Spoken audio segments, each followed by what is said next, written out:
What's up, G1 followers? Hey, it's Eric here, getting ready to do another 8-ball pattern video. Just remember, when we break these balls, we're going to try to do as much commentary as possible to show you what goes on in a player's head as they're trying to move the cue ball around the pool table. But just remember, we're taking ball in hand no matter what, just in case. What we're trying to do here is make sure that we're teaching the player how to move the cue ball appropriately to try to get out of the rack. Sometimes we don't need ball in hand, but for these exercises, we're going to take them anyway. So I hope you enjoyed the commentary. Here we go.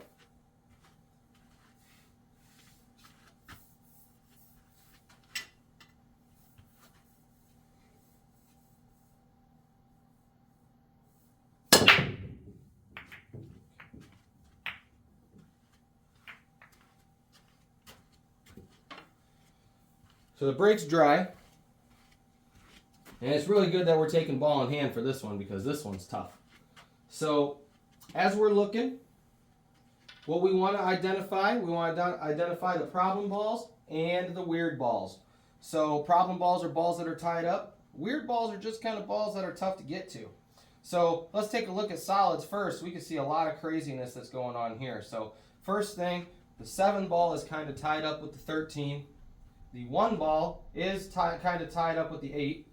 The 4 ball doesn't see the pocket because the 5 ball is in the way. We've got a nice 2 little duck here sitting in the corner, and the 3 ball is kind of out here in its own little universe. So as we're trying to view what it is we're trying to do, we got to take a look at stripes anyway, just in case. So we got a nasty tie up through here that's really not going to help us. Okay, this up here for stripes, that's kind of garbage too. And then what really sets us aside to where stripes is just not the set we want to go for is this ball right here. Because in order to get this ball into a pocket without having to bank it, the 12 ball has to be gone and the cue ball has to be placed all the way over here. Now, what makes so difficult about that is trying to play position to get it all the way over here. So we're going to take a look at solids. We're going to try to break down how to run this rack when it comes to solids. So once you determine whether or not you want to go for solids or stripes, there's a big key here that we really want to make sure that we see, and that's whether or not the 8 ball is going to go anywhere favorable to us. So as I look at the 8 ball here, I think to myself, okay, well, because the 9 ball is here, I'd like to shoot the 8 ball here in the corner pocket. So we just want to make sure that we check to see if that 8 ball goes, because if it doesn't go, we want to move it. And we have an opportunity to move it. So the 8 ball does go, but the 8 ball is really tight. And now that means that I have to get really perfect shape on it in order to make sure I make it. Now, where some players are going to leave it alone, I might take the opportunity to move it. We're going to take a closer look at it in a minute. Because if the 8 ball goes, I could put the cue ball here, and then I could shoot the 1 in the corner and I could move the 8 from here up to here. Now the 8 ball's new pocket would be here. Now with that being said, as I'm coming through here, the next ball that I'm probably going to wind up targeting is the 3 ball. So could I do something different to give myself a better opportunity to get out of the rack? And I think we can. So if I come through this way, on this side of the 1, now when I come through, I can move the 9 ball away from the 8 ball. I don't have to hit it very hard. I just want to move it away because now I can work on 2 different angles. I could have the 8 ball go here because the 3 ball won't be there eventually. And I could have the 8 ball still go up here if I had to do so. So I think I'm gonna like that route. I think I'm gonna attack the 1 and move the 9 over a little bit. So now we got to make the decision, how much do we want to move the 9? Well, we don't want to move it to where it's going to be unfavorable for us. So we either need to move it a little or we need to move it a lot. One of the two. So just making the decision of what to do. Let's settle in and we'll try to find a pocket for our 7 ball. So if I'm shooting the 1 ball coming here, the next shot that I'm going to want to leave for is the 5 ball. Because the 5 ball is going to take me to my 3, and now that ball is going to be open, so I have a chance to shoot the 8 ball in the corner pocket over there. So with that being said, once I get to the 3 ball, I'm going to shoot this shot most likely with top right hand English, and that cue ball is going to come right here, and it's going to start to trickle towards the middle of the table. My goal is to get about right here so I could shoot the 7 in the corner, and then I can play the 6 ball in the corner, which is going to let the cue ball come right off the rail here for the 2 ball. And then I'm going to try to shoot the 2 ball to come back up here to where I can see the 4, and then I can attack the 8 ball, at the end. So let's see how well we can do this. So I don't really like hitting the 9 ball a little. I like hitting it kind of stiff. So I'm going to hit it a little stiff. You're going to see it move at probably at least to here, if not further than that. But I just don't like to hit it just a little. I don't think that's going to help me as much. So let's see what I got here.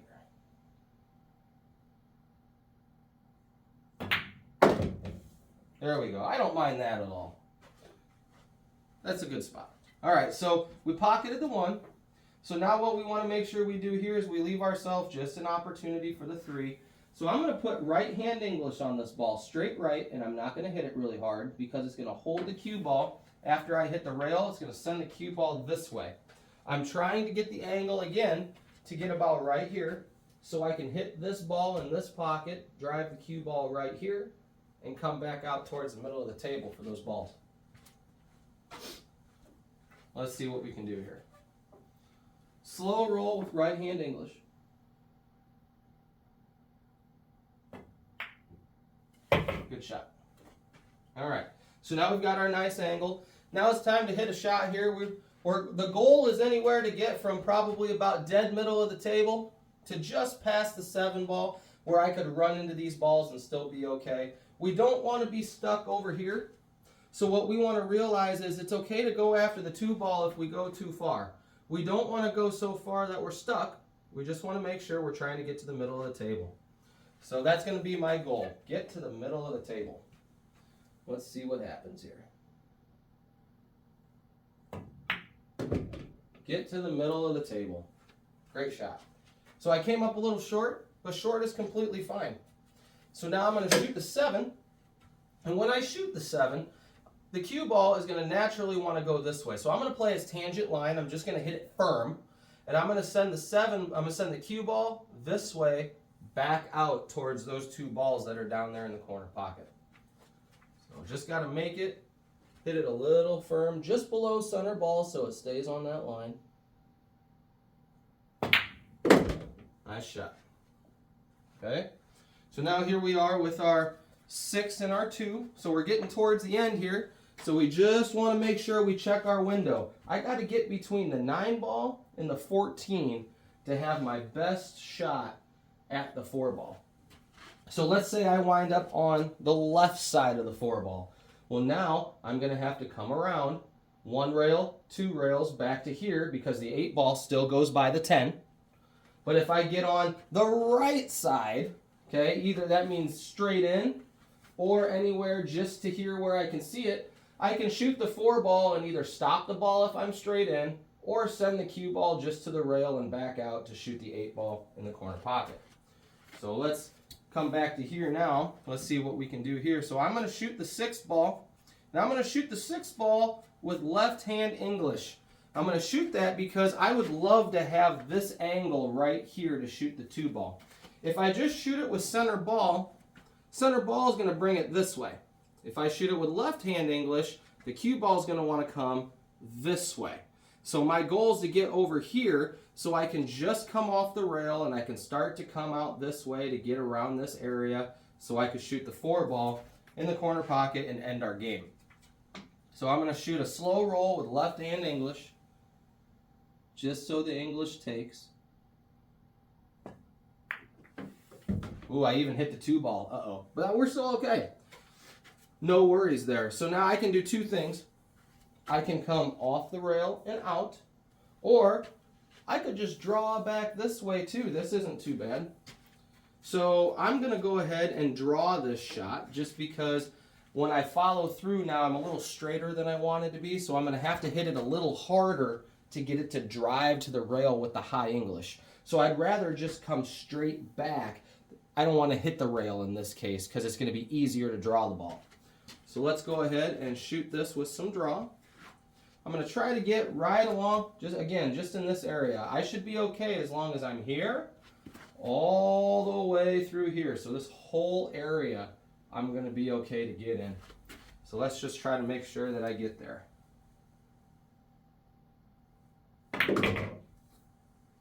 Pretty good. Not bad. All right, now I'm pretty straight in. I got a little cut, but I'm still going to try to stop the ball. This is going to be called a kill shot. I'm not going to hit it hard enough to get to the rail. My goal here, if I make the 4, is to just move it just a little bit. I don't want to be on the rail, but if I hit it bad, I'm going to wind up on the rail. We got to learn to make rail shots anyway. So let's just go ahead and try to make a nice stroke and kill the cue ball kind of right where it sits so we can shoot the 8 ball there in that corner pocket.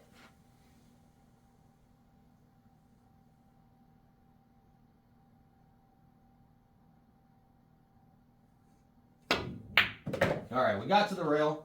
So you see it comes off just a little bit. I don't want to be there, but it is what it is.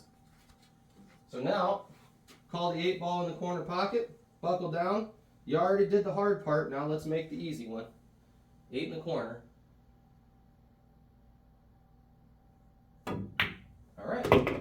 So there you have it, folks. That was actually a pretty difficult out in the very beginning, that by doing some of things that we don't normally think about, we had the opportunity to open up the rest of the rack. So I hope you really enjoyed that one, as that could be perceived as something that was difficult, but as long as we know what we're doing and we attack the difficult pieces in the beginning, we hopefully have a nice end. Hope everybody has a great day. Thanks for tuning in.